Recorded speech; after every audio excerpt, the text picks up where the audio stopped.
Welcome to the Lords of War, episode United States. As with every episode of the Lords of War, I'm going to read the Universal Declaration of Human Rights.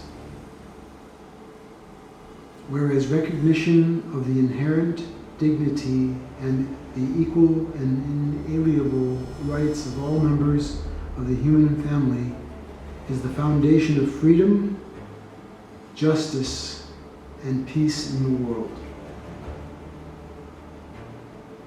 Whereas disregard and contempt for human rights has resulted in barbarous acts which have outraged, whereas disregard and contempt for human rights has resulted in barbarous acts which have outraged the conscience of mankind and the advent of a world in which human beings shall enjoy freedom of speech and belief and freedom from fear and want, has been proclaimed as the highest aspiration of the common people.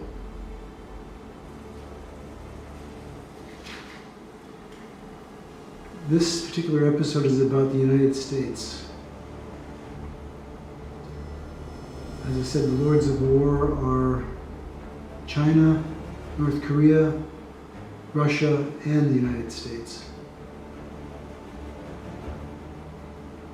The United States has a very long history of abuse of its own people, of murder of its own people, of incarceration of people, putting them into prison for nothing, for no other reason because they're black or Hispanic. The proportion in the prisons of black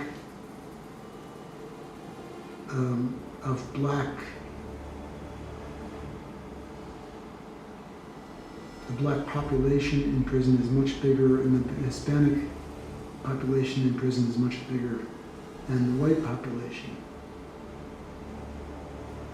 So many people are just taken off the streets and put in prison for the rest of their lives for nothing. They didn't do anything. They had actually had a policy, I can't remember what year it was, that in the United States where they actually started on purpose, they really totally with full knowledge of what they were doing, started pulling people off the street and filling up the prisons. And then that stretched the prison system to a max. That's why there was a riot in Attica all those years ago. They said, look, we might as well be slaves. We're doing a tremendous amount of work and getting nothing for it. So it was basically legalized slavery in the United States. In current times, I'm not talking about the time before the Civil War. I'm talking about even today. It's exactly the same. The percent of black presence in the prisons is much greater than other races. Why is that? What happened to the Bill of Rights?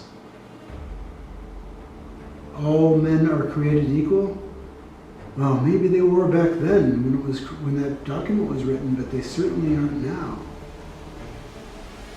No, the Constitution means very little these days. It really does, and people seem to bow down to it and say, oh, it's the U.S. Constitution, it must be something very special. It used to be at the very beginning. The Bill of Rights used to be very important, but neither thing is very important anymore. And I've said this before, this is not about, nothing to do with war, but just the very fact of forcing children at a very young age to learn the Pledge of Allegiance is an act of disregard for human rights. Why should I, even though I can still say it, I pledge allegiance to the United States of America with all that stuff, I can say it because it was drilled into me. It's basically a brainwashing of all the little kids that they should pledge. I didn't even know what it meant. Now I know what it means, and I think it's totally BS. Sorry. It is.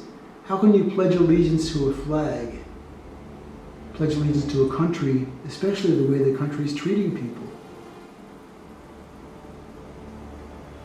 Anyway, on the war side of things, the United States, and this is the thing that made me almost go in my pants. I mean, I'm not joking when I say this. They're budgeting, they want to budget or have budgeted over $2 trillion just to replace one missile system that the United States thinks may be too old. I mean, it's just what we need. We need to have more toys of war around the world. Isn't that really the best thing to do, to keep putting money into that war machinery?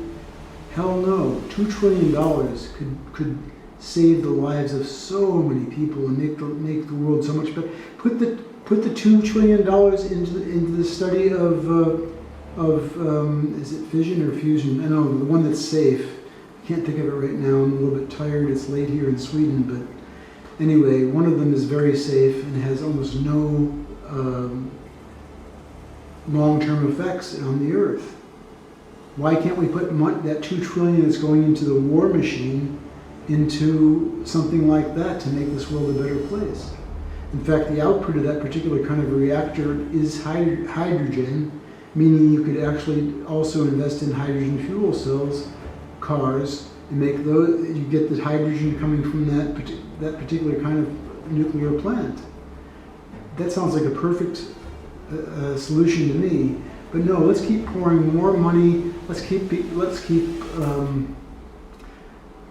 being prejudiced against the blacks and the Hispanic. Well, every race that's not white, even though the United States was founded on, it was a melting pot of all different races and all different countries.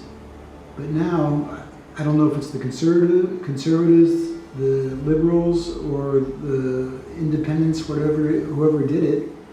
The place is a mess right now. We can't keep going after those races just because they have that race. The United States has a long history of racial hatred. It's not fair. It's just not fair the way the U.S. treats the races. I mean, the races that aren't white, because white is also a race, kind of. But ever since the blacks first came into the United States, when they were, taken out of their countries, and they brought them in as like cattle to be slaves, and those slaves were slaves in the United States for I don't know how many years anymore, but many, many years. It was over a century, I can't remember, but it was a long time. Abraham Lincoln was the first one to end slavery. But now we have to end the slavery that's happening in the prisons. Because that's what they've said it is. These people inside had the uprisings and still are constantly reporting from these prisons today. And I mean today. This day, now, it's still happening in the prisons. So the violence that is being created by the U.S. government toward the blacks, any race that's not white, the violence is so unfair. And the way that they're spending the money is so unfair. The war machinery in the United States. I mean, looking back at what happened in 2001, September 11th. There was a report. First of all, reported that the planes that hit the World Trade Center were flown by Saudis. That's true, and the whole thing was blamed on the Saudis. But do you think the Saudis really came up with the idea? Hell no. George W. Bush at the time paid those guys or hired them to fly the planes into the thing. They reported that after the damage happened to the Pentagon, that a 757 flew into the Pentagon. Not only were there no recordings of any 757, they had cameras all over the place. No, what they did do though is they confiscated all the cameras from all the mini marts, you know, whether it was 7-Eleven or whatever. They confiscated all of those cameras just after the attack. Why was that? Do you know what they found in the wreckage of the Pentagon? There were no pieces of a 757, but there were pieces of a cruise missile. Gee, who makes cruise missiles? I'll let you think about that one. But the United States has been experts in war for a very long time. They're also experts in torture, even though they don't want to call it that. Obama did call it torture, waterboarding. They have some stupid name for it, I forgot what it's called now. Justifiable interrogation means or something like, some bullshit like that, excuse me for swearing, but no, the waterboarding has been used for a long time on whoever they wanted to use it on. All they had to do is say, some guy could be totally innocent on the street and say, oh, he's a terror subject, or a suspect, excuse me. Take this guy in now and we're going to use waterboarding on him. Waterboarding makes you think you're dying. It's torture. They can call it whatever they want. It's still torture. And the United States is still torturing people as we speak.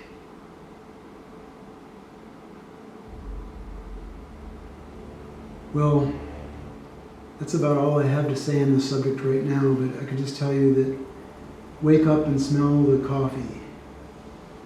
The U.S. is not a perfect place. When I was in the United States, I used to think, wow, what a great country this is.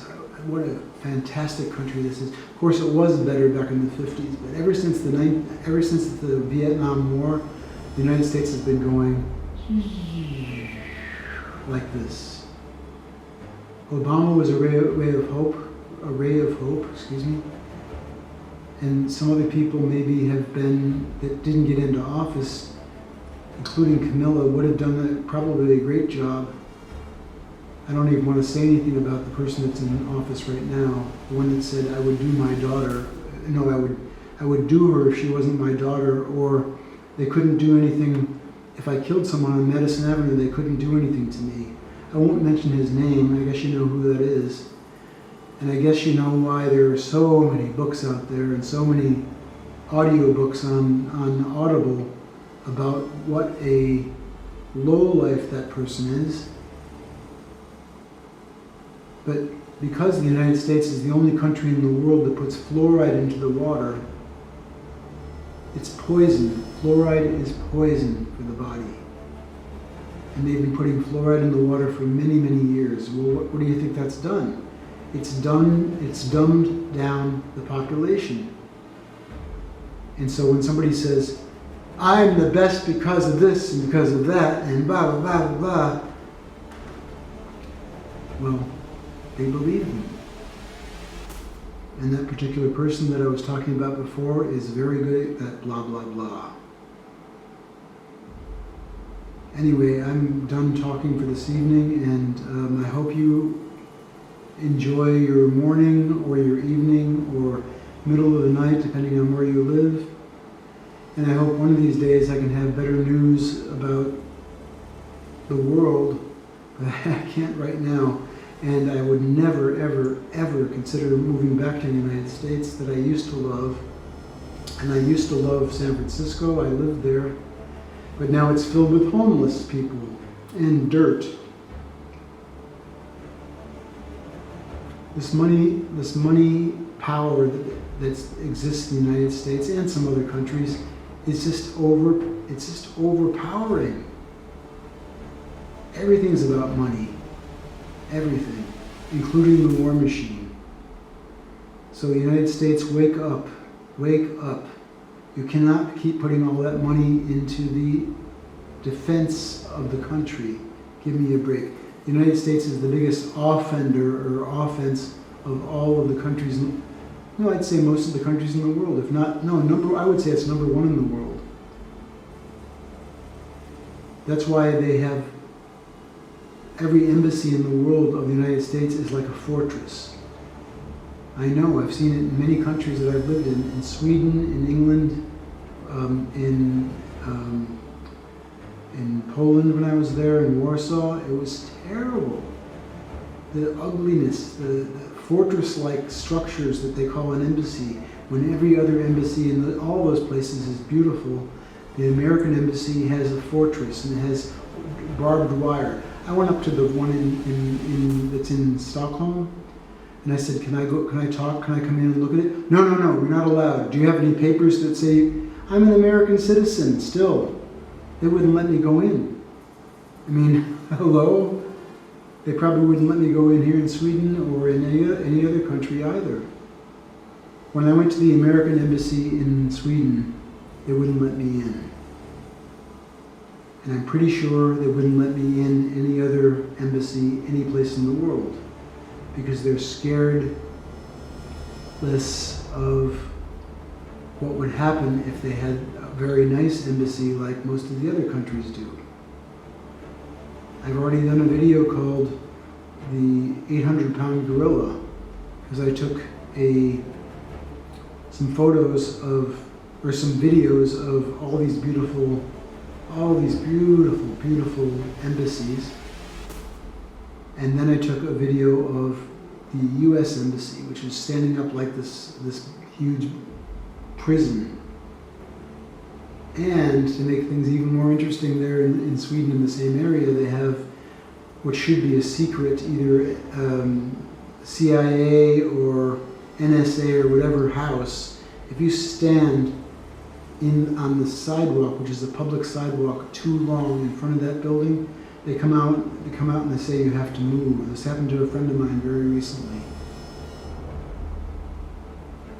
So, in another use of American force, the Israeli embassy is protected by Swedish